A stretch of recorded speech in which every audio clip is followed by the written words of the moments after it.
Περπατώ εις το δάσος. Όταν ήρω δεν είναι εδώ. Κάπου εδώ μου θα είναι. Πού έχει πάει? Θα έρθω, λέει, θα είμαστε εδώ να πιούμε καφέ.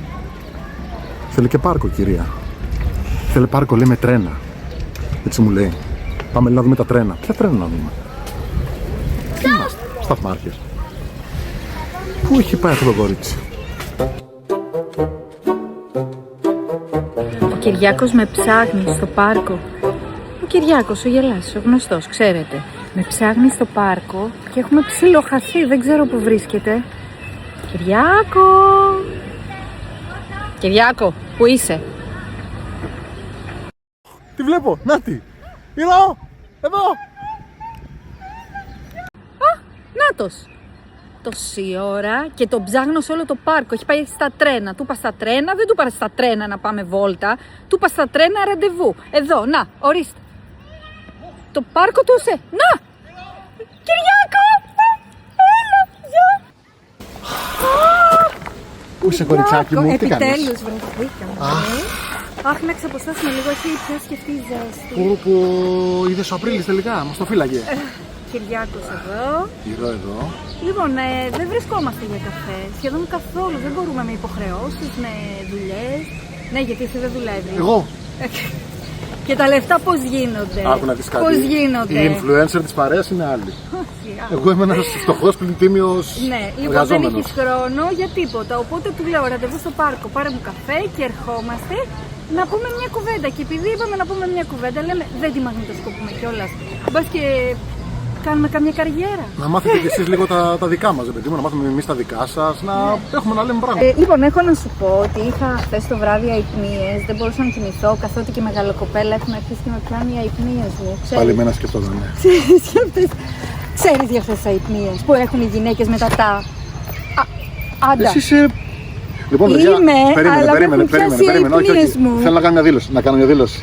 Ναι. Την ξέρω σχεδόν 20 χρόνια. Τα πόδια σου. Σχεδόν 20 χρόνια. Πρέπει να είναι ο μοναδικός άνθρωπος που όσο μεγαλώνει μικραίνει. Δεν ξέρω τι κάνει. Κοιμάσαι σε ψυγείο? Όχι ακόμα. Τουλάχιστον δεν έχει έρθει ακόμα αυτό το ψυγείο, το έχω παραγγείλει. Ο μόνος που μεγαλώνει ανάμεσα σε εμάς τους δύο είμαι εγώ. Σταμάτα, ούτε botox έχω κάνει ούτε τίποτα. Ακόμα. Μπορεί να το σκεφτώ κάποια στιγμή. Εγώ μάλλον νομίζω χρειάζομαι λίγο. Εγώ χρειάζομαι λίγο. Εδώ, στο πάνω. Στο μεσόφυλλο κι εγώ έχω μία που με ενοχλεί. Βάλτε τα γυαλιά να μην φαίνεται. Λοιπόν, που λες σκεφτόμουν εχθές. Ναι. Γιατί με πιάνουν αυτές οι εξάψεις ή τέτοιες. Έχεις συνειδητοποιήσει, μάλλον έχεις διαβάσει ποτέ γιατί οι γυναίκες μετά τα 40-45 αρχίζουν και έχουν τέτοιες εξάψεις? Ξέρεις ότι αλλάζει η ζωή μας γενικώς? Γενικότερα αλλάζει και η δική μας ζωή όμως, νομίζω. Δεν αλλάζει μόνο δική σας. Ναι, και οι άντρες περνάμε. Έχετε άρνηση στη σεξουαλική σας ζωή? Δεν θα το έλεγα ιδιαίτερα. Εμείς έχουμε όμως. Εμείς δεν θέλουμε να βλέπουμε άνθρωπο, το ξέρεις. Αλήθεια σου λέω. Δεν θέλουμε να βλέπουμε. Να το κάνω άλλη μια φορά, μπορώ? Ναι. Έλα σιγά, σταμάτα. Λοιπόν, δεν θέλουμε να βλέπουμε άνθρωπο, θέλουμε απλά να ετοιμαζόμαστε, να ντυνόμαστε, να γινόμαστε όμορφες και να τρέχουμε στα λιβάδια εδώ. Ενώ πάλι για τους άντρες λένε ότι είναι η πιο καλή περίοδο της ζωής τους. Αλήθεια. Νέα έρευνα λοιπόν που λες, καλό μου παιδί, έδειξε ότι οι άντρες, λέει, μετά τα 40 έως και τα 60 έχουν αυξημένη λίμπιντο. Βέβαια όλα αυτά υπό προϋποθέσεις, έτσι. Αν είσαι καλά στην υγεία σου, αν γυμνάζεσαι. Παξαρκία, καλό φαγητό, μπορείτε άσκηση. να μας στέλνετε στο μεταξύ και μηνύματα για την άποψη που έχετε εσείς. Τι σας συμβαίνει στη ζωή σας, πόσο χρονών είστε? Γιατί εμείς απευθυνόμαστε σε ηλικίες λίγο μεγάλες, όπως καταλαβαίνετε. Αυτά δεν είναι θέματα που μπορείς να θίξεις στα 20χρονα που βράζει το αίμα τους. Στις πιο παραγωγικές. Μετά τα 40 και άντρες και γυναίκες είμαστε σούπερ παραγωγικοί, γιατί απλά ξέρουμε τι θέλουμε. Έχουμε δει τα λάθη μας στο παρελθόν και τα έχουμε διορθώσει κάποια. Οπότε τώρα είμαστε σε μια πολύ καλύτερη φάση, νομίζω. Έχεις άσπρες τρίχες μόνο στο κεφάλι, Κυριάκο. Δεν μπορώ, γελάω και με το... Αλήθεια. Έχεις ασπρίσει εδώ. Γενικά έχεις ασπρίσει, Κυριάκο. Γενικότερα τριμάρουμε. Οπότε δεν βλέπω. Δεν τις βλέπεις. Και εμείς ξέρω. κάνουμε λέιζερ παντού, οπότε και εμείς δεν τις βλέπουμε, οπότε αλλάζουμε θέμα. Πες μου εσύ, μια πορεία που έχεις, εγώ σε ρώτησα.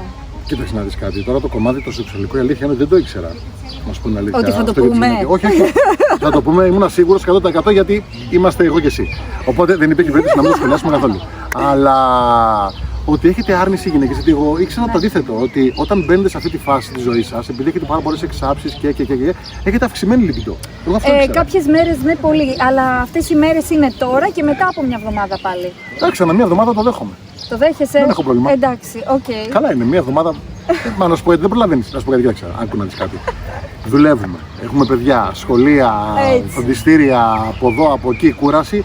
Μία φορά τη βδομάδα κάνουμε και το σταυρό μας και λέμε και δόξα και το Θεό. Έτσι. Να τα λέμε. Για πες με σε μια απορία που έχεις για μας τις γυναίκες. Για εσάς τις γυναίκες Τι σε απορία. χαλάει, τι σ' αρέσει, τι Λοιπόν, προβλήματα Θα αντιμετωπίζεις? σου πω κάτι. Το πρόβλημα που εγώ εστιάζω είναι ότι ό,τι θυμάστε χαίρεστε. Εμείς. Εσείς. Τι εννοώ. Λοιπόν, πόσες φορές, πείτε μου, εγώ τώρα μιλάω και στον κόσμο, πόσες φορές δεν έχετε βρεθεί σε μια κατάσταση με τη σύντροφό σας, με την κοπέλα σας, με τη γυναίκα σας, όπου έχετε βγει για παράδειγμα σε ένα εστιατόριο. Τη βλέπεις λίγο ότι μου τρώνει και τα λοιπά, της λες τι έχεις αγάπη μου, τι έχεις μωρό μου. Ξέρω. Τίποτα. Τίποτα. Πάντα δεν έχουν τίποτα. Περνάει ο καιρός όμορφα και ωραία, περνάνε τα μούτρα και πέφτεις ένα βράδυ για ύπνο. Και εκεί που έχεις γυρίσει πλευρό και έχει έρθει ο Μορφέας και σε έχει πάρει αγκαλίτσα και είσαι έτοιμος να βρεθείς στο 7ο όνειρο, χτυπάει την πλάτη. Κάτι θυμήθηκε. Τι θυμήθηκε? Τι είναι αγάπη μου, τι έπαθες? Και δεν μου λες. Πριν 10 μέρες που είχαμε πάει σε εκείνο το εστιατόριο που σου μίλησε εκείνη, γιατί σε κοίταξε έτσι? Έχουμε μείνει ελέφαντα. Γι' αυτό. Γιατί εσείς, αυτά που είναι σημαντικά για μας, θα θεωρείτε ασήμαντα. Ένα πράγμα που είναι σημαντικό για μια γυναίκα, για σας είναι ασήμαντα. Το μυαλό σας δεν τρέχει με 1000 στροφές που τρέχει το δικό μας για αυτά τα σημαντικά, τα τόσο σημαντικά. Κάνετε like σε οποιαδήποτε υπάρχει στο Facebook, ότι κινείται, ότι... Να μην δείξουμε ότι αυτό που ανεβάζει η κοπέλα είναι ωραίο. Ναι, πρέπει να της κάνεις και like και έτοιμα φιλίας, δηλαδή. Δεν το κατάλαβα. Δεν το κατάλαβα. Και μετά να σου πει και ευχαριστώ για την αποδοχή. Δεν στείλαμε. Ευχαριστώ για την αποδοχή. Τι μπουρδα είναι αυτό? Συνήθως αυτό το κάνουν οι άντρες, να ξέρεις, όχι οι γυναίκες. Ναι. Τώρα πια το κάνουν και οι γυναίκες, γιατί οι ρόλοι έχουν αντιστραφεί. Έχετε γίνει λίγο κυνηγοί, είναι η αλήθεια. Λυσάρες, παιδί μου, είναι όλες. Δεν λέω για μένα, εγώ δεν είμαι. Να, συγγνώμη, περίμενε. Δεν είμαι καθόλου. Περίμενε, όχι, ναι, δεν μιλάμε για αυτή τη στιγμή, τώρα μιλάμε γενικά. Εμείς αναλύουμε ένα γενικότερο πλαίσιο. Λοιπόν, πού εστιάζεις εσύ το γεγονός ότι έχουν λίγο αντιστραφεί οι ρόλοι? Το γεγονός ότι οι άντρες πάνε το κακό στο χειρότερο. Δηλαδή, γιατί εγώ έχω μια άποψη του θέματος, επειδή συζητάω πάρα πολύ και με πάρα πολλές γυναίκες λόγω της δουλειάς. Οι γυναίκες έχουν γίνει δυναμικές και έχουν λίγο καπελώσει τους άντρες. Και οι άντρες δεν θέλουν δυναμικές γυναίκες πια. Θέλουν μια γυναίκα που θα μπορούν να την κουμαντάρουν, να την πλάσουν, να έχουν αυτή το πάνω χέρι. Και όταν δεν τους συμβαίνει αυτό, τσουπ, φεύγουν.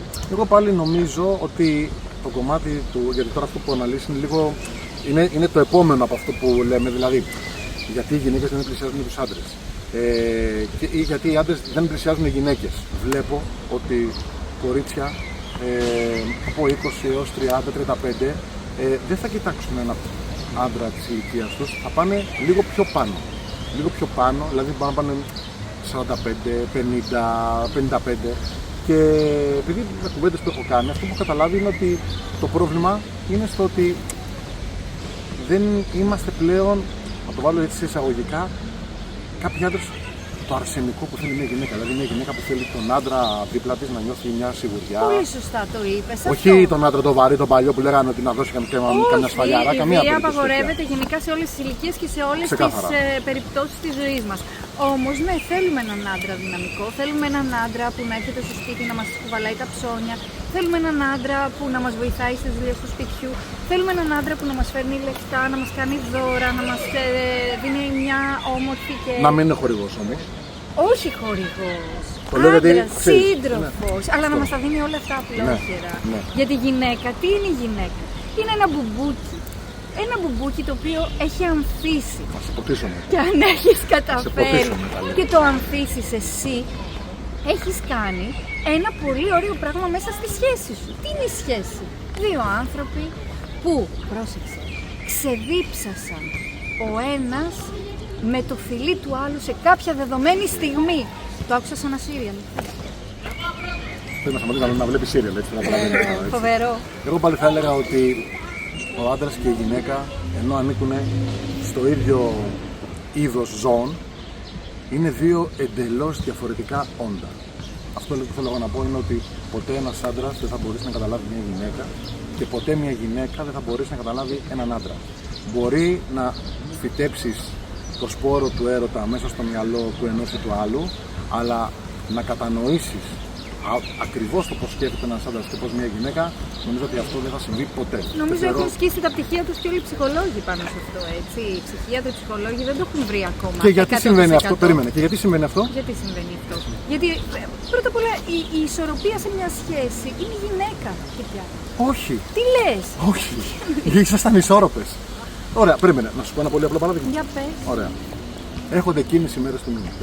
Δεν θα ξανάρθω, να ξέρεις, άμα με καλέσεις. Για πες για εκείνες τις μέρες του μήνα. Είναι πολύ δύσκολες. Πονάμε, πονάει η κυλίτσα μας. Θέλουμε να φάμε όλο το ψυγείο. Και δεν θέλουμε να παχύνουμε. Είσαι με τη σύντροφό σου, έχετε κάτσει να πιείτε ένα καφέ, οτιδήποτε κτλ. Και ξαφνικά σου επιτίθεται. Ξαφνικά. Γιατί, ας πούμε, γιατί πήρες το ποτήρι από εδώ και το έβαλες εκεί? Εσύ γιατί το πήρες? Και αυτό. Τελείως. Ορίστε. I rest my case. Με καταλαβαίνετε, φαντάζομαι. Ναι, I rest my case. Εγώ δεν έχω να πω κάτι άλλο. Μετά από αυτό, ούτε τι να πω εγώ. άλλο. Κυριάκο, χάρηκα πολύ για αυτή τη συνέβρεση. Νομίζω θα τα πούμε του χρόνου. Αυτό που όταν δεν σας συμφέρει κάτι, το γυρνάτε όπως το θέλετε εσείς. Δεν είναι έτσι. Ναι, ξεκάθαρα είναι έτσι. Εμείς από την άλλη, ρε παιδί μου, λέμε, δηλαδή εγώ ας πούμε, τι άνθρωπος είμαι, λέω ότι όταν φτάνω λίγο στα όρια μου κτλ., αρνούμε την κουβέντα. Αρνούμε. Και όταν ο άλλος με πιέζει και μου λέει, συζήτησε το πάλι, έλα να το βρούμε, έλα, γιατί αυτό έτσι, γιατί αυτό. Εκεί τρελαίνομαι. Άσε με να ηρεμήσω. Όταν είμαι ήρεμος, θα σου πω. Ναι, εμείς δεν μπορούμε όμως να περιμένουμε 3 ώρες για να ηρεμήσετε. Εγώ πώς περιμένω 10 μέρες για να μου πεις εσύ το πρόβλημά σου που σου έγινε πριν από ένα μήνα? Εμείς σου το λέμε εκείνη τη στιγμή. Δεν το λες. Όχι, πρέπει να το καταλάβεις. Όχι, δεν θα το καταλάβω. Όχι, θα το καταλάβεις γιατί πρέπει να μπει στη γυναικεία ψυχολογία και στο γυναικείο μυαλό. Αλλιώς τη σύντροφος είσαι. Δεν λέμε είμαστε ένα. Πώς είμαστε ένα? Ναι, είπαμε πριν από λίγο ότι δεν θα μπορέσουμε ποτέ να σας καταλάβουμε. Αλλά από την άλλη, εγώ θα σου πω το πάρα πολύ απλό. Η εμπειρία μου με τις γυναίκες, έχω γνωρίσει 1, 2, 3. Ναι, όλοι 4 έχουν γνωρίσει. Και εσείς 3. Για συνέχισε. Για την ακρίβεια, πάντα είμαστε τρίτη. Είσαι ο τρίτος. Είσαι ο τρίτος. Εμένα ο άντρας μου πάντως μου λέει ότι είμαι η τέταρτη. Είσαι ο τρίτος. Πώς γίνεται αυτό, έχει πάει με μία παραπάνω? Είναι έμπειρος, Είναι έμπειρος. Για πες. Ναι. Συνεχίζουμε την κουβέντα λοιπόν. Ναι. Το λέω, βλέπετε έτσι γιατί ξέρω τον άντρα της. Λοιπόν, εγώ ξέρω τη γυναίκα σου, αλλά ξέρω και εσένα. Λοιπόν, τι έλεγα? Ότι έχεις πάει μόνο με 3. Λοιπόν, έχω πάει γνώρισει λοιπόν κάποια κορίτσια τέλος πάντων και σε όλες τις περιπτώσεις βλέπω το ίδιο μοτίβο ακριβώς. Δηλαδή δεν αλλάζει κάτι. Παντού υπάρχει το ίδιο μοτίβο. Αυτό ακριβώς που σου περιγράφω, αυτό ακριβώς σημαίνει.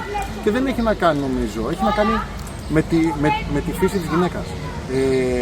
Από την άλλη όμως, για να είμαι και απόλυτα ειλικρινής, όταν βλέπεις το κάτι διαφορετικό, δηλαδή τη γυναίκα που για το παραμικρό που την πειράξει θα σου γκρινιάξει εκείνη τη στιγμή, θα σου πει κάτι ή θα θέλει να το λύσετε επί τόπου, μας ξενίζει.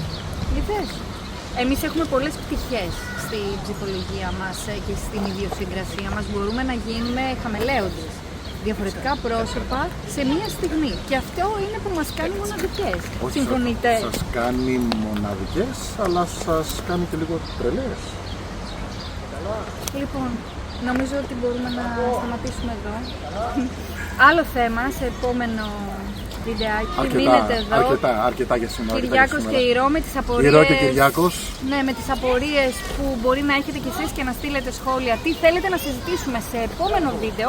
Εμείς θέλουμε να αναλύουμε τα θέματα που σας απασχολούν και που απασχολούν και εμάς για να γινόμαστε κι εμείς καλύτεροι, γιατί ξέρετε τι τραβάμε στην καθημερινότητά μας. Δεν μπορείτε να φανταστείτε. Εγώ ένα πράγμα. Περνάω δύσκολα. Ένα πράγμα θα πω μόνο, γιατί που περνάει δύσκολα. Γιατί εσύ περνάς εύκολα. Εγώ είμαι γεννημένος εύκολος. Ναι. Like και subscribe, σας παρακαλούμε πάρα πολύ, για να μας βοηθήσετε να γίνουμε πιο δυνατοί, πιο καλοί και βέβαια ό,τι θέματα θέλετε να συζητήσουμε. Εδώ. Ηρώ, Κυριάκος, είμαστε εμείς για σας. Φυσικά και να μπορούμε να συνεχίσουμε αυτό που κάνουμε. Σας θέλουμε γλυκά. Φιλάκια! Bye bye.